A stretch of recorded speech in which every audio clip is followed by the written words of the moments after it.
Apa penyebabnya suatu pengharapan seseorang yang goyah? Karena apa? Dia saudara memiliki pengharapan yang tidak berdasar tapi menuntut bukti.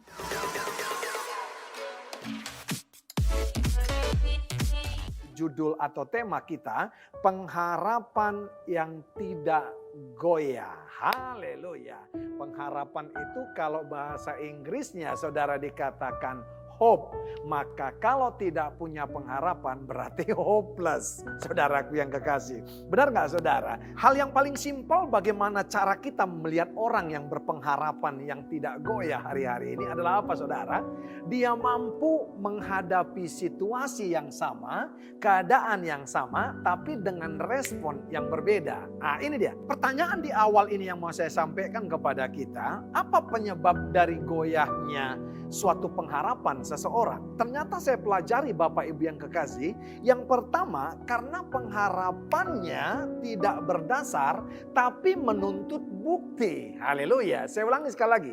Pengharapan yang tidak berdasar tapi menuntut bukti. Sebab itu saudaraku yang kekasih, Ibrani 11 ayat 1 berkata, iman adalah dasar dari segala sesuatu yang kita harapkan dan bukti dari segala sesuatu yang tidak kita lihat. Nah saudara, jadi perlawanan Ibrani 11 ayat 1 ini dengan orang yang punya pengharapan tapi tidak berdasar, tapi dia menuntut suatu bukti. Anak saya yang kedua, Daniel Jevanya Purba, saudaraku yang kasih, dia punya cita-cita, chef, iya kan?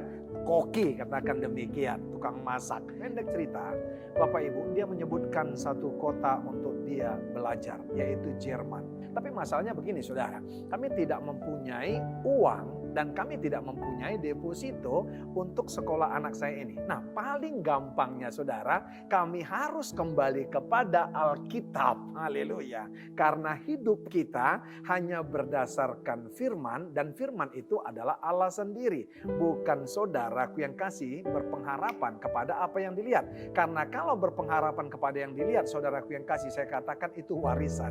Haleluya. Iya, kami saudaraku yang kekasih meletakkan dasar dulu atas apa yang kami harapkan. Nah, supaya kami tidak menjadi orang yang goyah dalam satu pengharapan. Apa yang kami letakkan dasar iman kami untuk anak kami bisa bersekolah di Jerman, saudaraku yang kasih, kami minta dia untuk masuk belajar bahasa Jerman. Walaupun saudaraku yang kekasih, hari-hari ini kalau masuk les tempat itu saudara, nominal yang kami keluarkan untuk les di situ saudara, untuk mengambil satu paket saja sudah mahal bagi saya. Nah saudaraku yang kekasih, waktu kami letakkan dasar iman, iya kan, dasar iman untuk mencapai pengharapan itu. Dan saudara, apakah saya sudah lihat jawaban Tuhan bahwa langsung anak saya dipanggil ke Jerman untuk bersekolah dan dapat beasiswa? Enggak, saudaraku yang kekasih. Berselang saudaraku yang kekasih berapa hari saudara, dan ketika bercerita-cerita kepada teman, ternyata saudara ada anaknya yang sudah berangkat duluan ke Jerman saudara. Dan dia menyebutkan satu yayasan yang bergerak untuk mewujud nyatakan cita-cita generasi muda bersekolah di Jerman. Nah saudara, dengan secepat mungkin saya menghubungi yayasan tersebut. Dan waktu bercerita kepada mereka, kok mereka welcome. Kok mereka saudara menyambut baik saudara. Saya perkenalkan diri saya hamba Tuhan. Saya menceritakan cita-cita anak saya. Dan mereka menerima saudaraku yang kekasih. Dan mereka menceritakan apa yang menjadi persyaratannya untuk masuk lewat program Ausbildung. Nah saudara, tidak sampai di situ. Saya belum melihat saudaraku yang kasih anak saya berangkat. Tapi saya berkata, dasar iman yang kami letakkan untuk mencapai pengharapan tersebut, Tuhan sudah mulai saudara konfirmasikan tempatnya. Yang saya takutkan ketika anak saya berkata mau sekolah ke Jerman, jangankan saudara kotanya ditanya saudara, Jerman pun saya tidak tahu di mana. Haleluya. Nangkap nggak saudara? Itu saudara yang memusingkan saya. Makanya saudaraku yang kekasih, waktu yayasan itu mengangkat telepon saya saja saudara, saya sudah merasa rasakan pengharapan saya sudah semakin mendekat kepada apa yang dicita-citakan dan yang diharapkan anak saya. Pertanyaannya begini, apakah saya sudah melihat anak saya Daniel Jevanya Purba berangkat ke Jerman? Belum. Masih panjang saudaraku yang kekasih. Saudara, tapi paling tidak apa? Saya sudah meletakkan saudaraku yang kekasih dasar, saudara, tanpa menuntut bukti. Makanya saya katakan yang pertama ini, kenapa saudara, apa penyebabnya suatu pengharapan seseorang yang goyah? Karena apa? Dia saudara memiliki pengharapan yang tidak berdasar, tapi menuntut bukti. Belum meletakkan dasarnya, tapi menuntut bukti. Yang kedua, apa saudara? Yang menyebabkan goyahnya suatu pengharapan seseorang, sikap orang yang berharap tersebut tidak benar waktu belum melihat alias nggak sabaran. Betul nggak? Nggak bisa saudara. Ingat saudara, ada yang namanya waktunya Tuhan. Ada yang namanya kairos. Jangan lupa saudara. Ingat, jangan bosan dengan statement ini. Kalau saudara mau kairos, ada yang namanya kronos.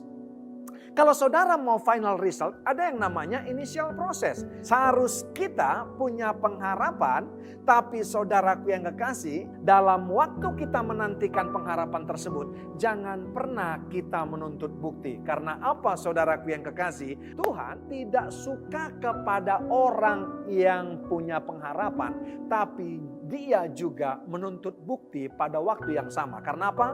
Waktu kita bukan waktu Tuhan. Rancangan kita bukan rancangan Tuhan. Kalau saya sebut P ini saudara, ya kan? Ini adalah pemenuhan, ini adalah harapan, ini adalah respon kita saudara. Ini respon kita. Nah saudaraku yang kekasih, kalau pemenuhan lebih kecil daripada harapan saudaraku yang kekasih, iya kan? Haleluya. Nah saudaraku yang kekasih, responnya seseorang biasanya, responnya seseorang itu saudara akan mengatakan, Tuhan masih ada gak sih? Alias saudaraku yang kasih ada kecenderungan goyah. Yang diharapkan besar, pemenuhannya kecil, imannya goyah saudara. Tuhan masih ada gak sih? Tapi saudaraku yang kekasih perhatikan baik, apabila pemenuhan lebih besar daripada apa yang diharapkan, pemenuhan lebih besar daripada apa yang diharapkan, maka orang tersebut akan berkata, iya kan, God is good. Iya kan? Wow, Tuhan Allah kita baik. Maka dia akan berkata, oke juga ini Tuhan Yesus. Iya kan?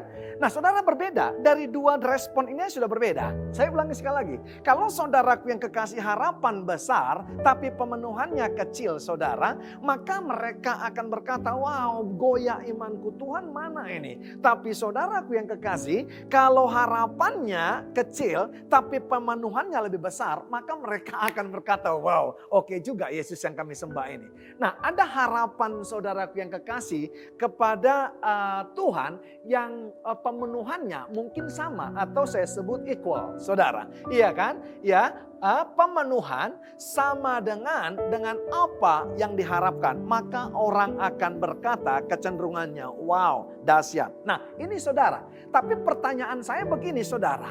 Iya kan? De facto dan de jure-nya, perhatikan, iya, de facto dan de jure-nya dari atas ke bawah ini tidak selalu saudara seperti apa yang kita harapkan. Saudara tidak akan pernah selalu apa yang saudara harapkan dan pemenuhannya itu adalah equal. Kenapa? Yesus tidak pernah berkata kalau ikut Yesus tanpa masalah. Haleluya. Dia hanya berkata, marilah kepadaku yang letih, lesu dan berbeban berat, aku akan memberikan kelegaan kepadamu. Datang kepada dia, berharap kepada dia, dia akan memberi kelegaan. Tapi dia tidak pernah menjanjikan saudaraku yang kasih, apa yang kita harapkan selalu equal dengan apa pemenuhannya. Haleluya. Sebab itu saudaraku yang kasih lihat. Iya kan? Kita harus belajar tetap daripada Alkitab. Apa yang dikatakan Alkitab. Karena kita tidak bisa mengatur apa yang menjadi rencana Tuhan dalam kehidupan kita. Sebab itu kita mau belajar hari ini. Saya ambil dari Ibrani 6 ayat 19 sampai 20. Pengharapan itu adalah sau yang kuat dan aman bagi jiwa kita yang telah dilabuhkan sampai ke belakang tabir, di mana mana Yesus telah masuk sebagai perintis bagi kita ketika ia menurut peraturan Melkisedek menjadi imam besar sampai selama-lamanya. Pengharapan itu adalah sau yang kuat dan aman bagi jiwa kita. Saudara, yang terganggu hari-hari ini adalah jiwa kita. Di dalam jiwa itu ada pikiran, perasaan, dan kehendak. Ada titik pembeda orang percaya dengan orang yang tidak percaya, yaitu tentang jiwa yang isinya adalah pikiran, perasaan, dan kehendak, yaitu ruang kendali kita. Tempat bagaimana yang mengendalikan kita, karena apa yang kita pikirkan akan menjadi tindakan kita. Karena tindakan kita akan menjadi kebiasaan. Karena kebiasaan kita akan menjadi karakter. Jangan lupa itu saudara. Nah, pengharapan itu adalah sau yang kuat dan aman bagi jiwa kita. Yang telah dilabuhkan sampai ke belakang tabir, di mana Yesus telah masuk sebagai perintis bagi kita ketika ia menurut peraturan Melkisedek menjadi imam besar sampai selama-lamanya. Pengharapan itu adalah sau yang kuat dan aman bagi jiwa kita yang telah dilabuhkan sampai ke belakang tabir. Saya coba saudaraku yang kekasih gambarkan. Kira-kira ini saudara, haleluya. Yesus sudah merintis sampai saudaraku yang kekasih, haleluya, iya kan? Ke belakang tabir tersebut dan sudah melabuhkan sau tersebut. Ini Yesus yang telah merintis saudara, iya kan? Melabuhkan jangkar tersebut. Saya saudara menggambarkan seperti ini saudara jangkarnya. Haleluya. Tahukah saudara, dalam Yesus merintis pengharapan tersebut, dan kita tahu bahwa di dalam kemah suci itu saudara, balik sedikit, ada ruang maha kudus dan ada ruang kudus yang tidak bisa dimasuki sembarangan orang. Tahukah saudara, waktu Yesus naik ke kayu salib, maka tabir itu terbelah, kita dilayakkan untuk memuji, menyembah Dia, masuk ke ruang maha kudus, ruang maha suci tersebut. Karena apa saudara? Karena kasih anugerah, karena ada shifting, karena ada pertukaran di kayu salib. Nah, perhatikan, kembali kepada pengharapan. Pengharapan itu adalah sau yang kuat yang sudah dirintis Yesus sampai ke belakang tabir. Perhatikan baik. Waktu Yesus merintis ini, saya percaya begini, ada begitu banyak persoalan yang dihadapinya sehingga tiba sampai untuk melabuhkan sau tersebut dan aman bagi jiwa setiap kita yang diberikan kasih anugerah. Nah, yang menjadi pertanyaan, respon kita apa saudara daripada apa yang dirintis Yesus ini? Bapak Ibu perhatikan saya. Saya coba mempelajari sedikit tentang kru kapal saudara. Tentang nahkoda, kapten, mualim atau apapun namanya itu saudara. Saudara ketika mereka melabuhkan kapalnya pasti jangkar akan diturunkan. Waktu saya coba baca, saya lihat saudara di YouTube. Ternyata jangkar itu saudara tidak hanya dicemplungkan demikian. Kapal saudara akan memilih jangkar yang mereka akan turunkan. Waktu kapal dipersiapkan saudara, jangkarnya juga dipersiapkan. Waktu mereka mau berlabuh, ternyata jangkar yang mereka turunkan bukan jangkar sembarangan. Bukan saja jangkarnya saudara. Tapi ketika saya pelajari rantainya pun saudara, mereka akan perhitungkan bobotnya, akan perhitungkan raw materialnya, akan perhitungkan saudara besinya berasal dari besi seperti apa. Nggak boleh abal-abal, nggak boleh ecek-ecek saudara. Ternyata saudara rantainya menentukan kekuatan daripada jangkar tersebut.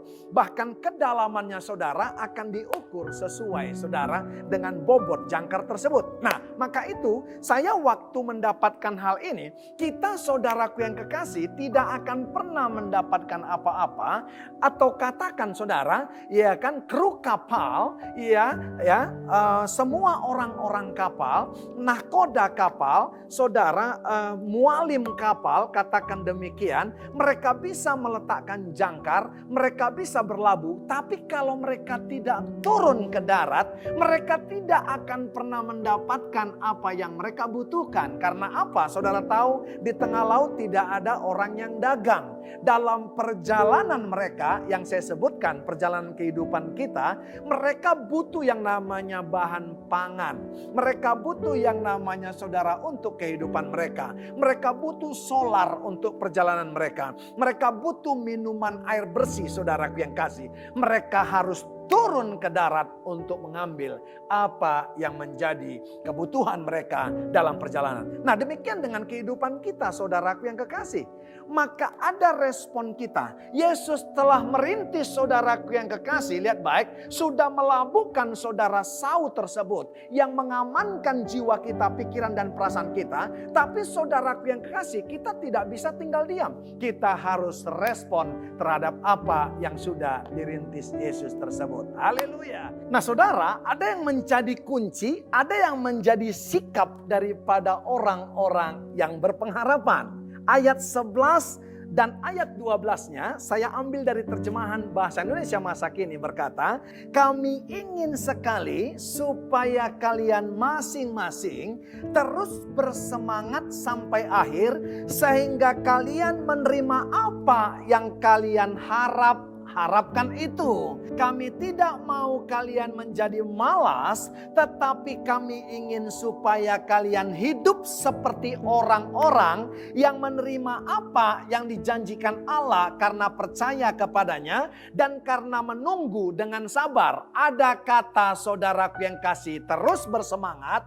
Ada kata saudara, jangan malas. Ada kata sabar, saudara. Jadi walaupun sekalipun meskipun Yesus telah merintis, saudaraku yang kekasih, hal yang mengamankan jiwa kita, keselamatan diberikan kepada kita. Karena Ibrani ini bukan sedang berbicara, saudara, tentang kebutuhan primer, sekunder, dan tersier kita. Tapi lebih daripada itu, saudara, ini membicarakan tentang keselamatan daripada jiwa kita. Haleluya. Kenapa, saudara? Saya mau berkata begini, kalau Yesus telah merintis, saudara, keselamatan, keamanan bagi jiwa kita, maka kebutuhan primer, kebutuhan sekunder kita, saudara, adalah kecil bagi dia. Dan saudara harus tahu, Roma 14:17 berkata bahwa saudara, kerajaan Allah bukan soal makan dan minum, tapi soal kebenaran, damai sejahtera, sukacita daripada Roh Kudus. Karena makanan dan minuman tidak akan pernah bisa mendatangkan damai sejahtera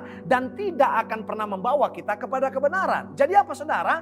Walaupun Yesus telah merintis ini, tabir telah dibelah, saudara, kita sudah dilayakkan, saudara, untuk masuk ke ruang Maha Kudus. Kita, saudara, telah dilayakkan untuk memuji menyembah Dia, saudara. Bahkan Dia sudah mengamankan jiwa kita, saudara. Tapi Dia mau kita juga berespon. Lewat penulis Ibrani ini, kita, saudara, diingatkan bahwa ada yang menjadi kunci kepada orang yang berpengharapan dan ada sikap daripada orang yang punya pengharapan. Dimulai, saudara, yang pertama yaitu kunci untuk pengharapan kita ya digenapi. Saya mau berkata kepada saudara, penulis Ibrani berkata kita harus tetap yang namanya bersemangat.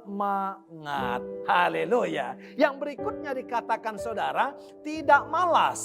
Haleluya. Tahukah, saudara, orang-orang dunia memakai kata semangat itu adalah spirit. Sadarkah, saudara, roh yang ada pada kita lebih besar daripada roh yang ada dalam dunia ini, dikatakan 1 Yohanes 4 ayat 4. Nah, saudara, kalau orang dunia saja tahu, saudara, bahwa semangat itu spirit, mereka belum tentu mempunyai Holy Spirit dalam kehidupan mereka. Apalagi kita yang mempunyai Roh Kudus, Holy Spirit dalam kehidupan kita, maka kita harus lebih bersemangat daripada orang-orang dunia yang tahu arti kata semangat ya adalah spirit. Nah, saudara, ya, penulis Ibrani mau yang menjadi kunci kita untuk kita bisa, saudaraku yang kekasih, dia digenapi apa yang kita harapkan yang sudah dirintis Yesus sampai ke belakang tabir tersebut. Kuncinya adalah semangat dan tidak menjadi malas. Tesalonika jelas berkata, saudara,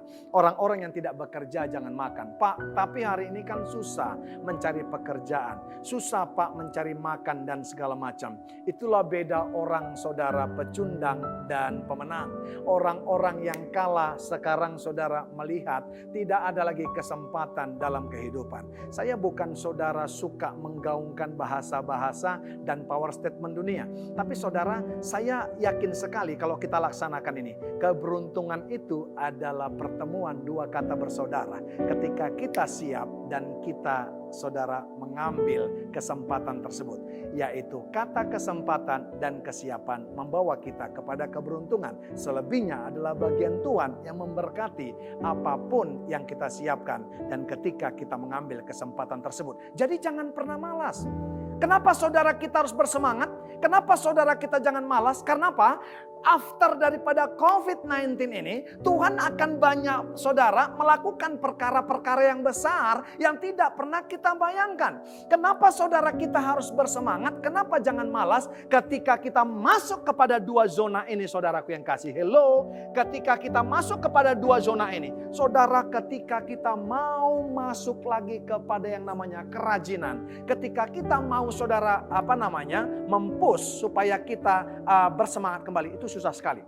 Makanya saudara, Alkitab berkata, janganlah hendaknya kerajinanmu kendor, biarlah rohmu menyala-nyala, tetaplah melayani Tuhan. Jadi saudara, apa yang menjadi kunci? Tetaplah bersemangat saudara dan tidak malas. Kenapa saudaraku yang kekasih? Supaya kita terbiasa nanti ketika selesai semua pandemi COVID-19 ini, kita berkata, peluang itu sudah saya persiapkan hari-hari. Saya sedih loh hari-hari ini Bapak Ibu. Kalau ada hamba-hamba Tuhan, pengerja-pengerja, bahkan jemaat, 1,5 tahun ini tidak dapat apa-apa ketika kita katakan PPKM, ketika kita saudaraku yang kekasih di rumah, ketika kita saudara banyak punya waktu di rumah, nggak mendapatkan apapun daripada kejadian ini. Iya kan, nggak dapat ilmu apa-apa pun, nggak dapat saudaraku yang kekasih skill apapun 1,5 tahun ini. Sangat disayangkan saudara. Saya pernah saudara belajar edit video. Tapi jujur, pada waktu itu saya sempat negatif kepada anak saya.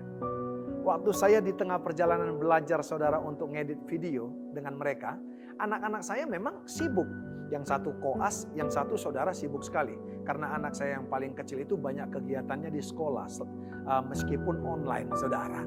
Iya kan, dia waketos, wakil ketua OSIS, dia juga ketua kelas dan yang lain saudara. Waktu mereka saudara berhenti mengajari saya saudara untuk cut video, untuk edit saudara video-video khotbah saya saudara, untuk saya masukkan ke YouTube, untuk saya upload di YouTube. Saya pikir gini, anak-anak ini gimana ya? Kok nggak menghargai orang tua? Saudara nangkap nggak? Tapi saudara, Tuhan memberitahu saya sesuatu saudara. Supaya saya bisa menggali sendiri apa yang telah mereka sampaikan kepada saya yang sedikit tersebut. Saya bisa mengembangkannya saudara. Tidak lama saudara, saya bisa ngedit video sendiri. Saya bisa masukkan saudara musik sendiri. Saya bisa saudaraku yang kasih meng-create sendiri. Kalau saudara nggak percaya saudaraku yang kasih, lihat nanti saudara YouTube saya, yaitu Royal Purba. Jangan lupa like, subscribe, dan share. Haleluya. Sekalian promo saudara. Enggak. Saya hanya mau berkata kepada saudara, ada begitu banyak orang gak tahu saudaraku yang kekasih. Iya kan? Ada second skill yang diberikan Tuhan kepada kita. Ada kita mempunyai talenta yang bukan satu saja. Ada begitu banyak talenta yang diberikan Tuhan kepada kita. Tapi hari-hari ini ketika kita WFO dan ketika kita WFA saudara, maka saya mau berkata saudara, bisa saja kita bermalas-malasan. Kenapa waktu meeting saudara bisa matikan video saudara. Iya kan, bukan on cam tapi off cam. Bisa saja.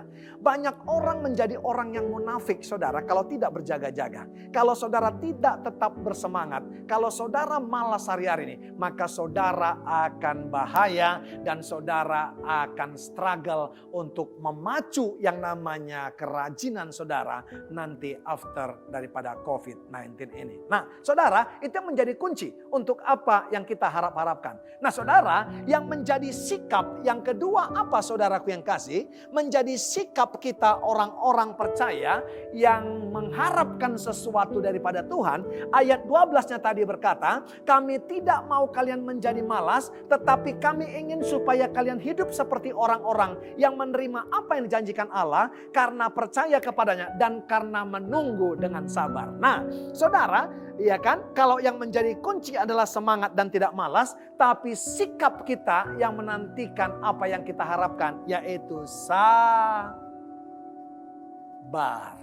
Saudara nggak bisa nggak sabaran, saudara. Karena orang yang nggak sabaran tidak akan pernah mendapatkan sesuatu daripada Tuhan. Lihat, Yesus tidak pernah memakai alat paksanya sekalipun dia telah disiksa. Jadi semalam pengajaran ini saya mau sampaikan kepada saudara. Haleluya. Apapun yang kita harapkan, maka saya percaya itu terjadi dengan penuh kesabaran. Karena apa Bapak Ibu yang kekasih? Teruslah bersemangat karena dengan semangat kita akan mencapai apa yang kita harapkan. Haleluya. Haleluya. Sebab itu saudaraku yang kekasih, sekali lagi saya terangkan. Kedua hal ini, sikap dan saudaraku yang kekasih, kunci ini iblis coba hilangkan supaya kita tidak bisa mencapai apa-apapun dalam kehidupan kita. Haleluya. Sebagai penutup daripada perikop yang kita pelajari malam hari ini, saya mau bukakan beberapa ayat. Alkitab berkata dalam 1 Korintus 9 ayat 9, sebab dalam hukum Musa ada tertulis, janganlah engkau memberangus mulut lembu yang mengirik. Lembukah yang Allah perhatikan? Ayat 10, atau kitakah yang ia maksudkan? Ya, untuk kitalah hal ini ditulis, yaitu pembajak harus membajak dalam pengharapan. Perhatikan baik, pembajak harus membajak dalam pengharapan, dan pengirik harus mengirik dalam pengharapan untuk memperoleh bagiannya. Saya balik ayat ini saudara. Halo, orang-orang yang berhak memperoleh bagiannya adalah orang-orang yang tetap bersemangat dan tidak malas untuk membajak dan mengirik, dan hasil daripada pengharapan itu sabar. Haleluya. Kenapa saudaraku yang kasih? Ternyata confirm saudara. Iya kan? Alkitab ini berkata saudara, yang layak mendapat bagiannya adalah apa saudara? Orang yang bekerja. Membajak itu bekerja. Saudara, justru pada saat bekerja itu kita berharap. Karena apa saudara? Tidak akan pernah bisa orang mencapai harapannya tanpa melandaskan, ya kan, iman, pengharapan dalam apa yang dikerjakannya. Karena Yesus, saudaraku yang kasih, mau saudara menggenapi apapun, ya kan, kepada setiap orang yang berharap. Tapi berharap dalam hal waktu mengerjakan sesuatu hal yang berharga, yang luar biasa. Apa itu saudara? Tetap bersemangat dan tidak malas melakukan pengharapan itu. Hasilnya saudara adalah tetap berpengharapan. Haleluya. Tetap sabar dan kita percaya waktunya Tuhan, pasti Tuhan akan jawab. God bless you all.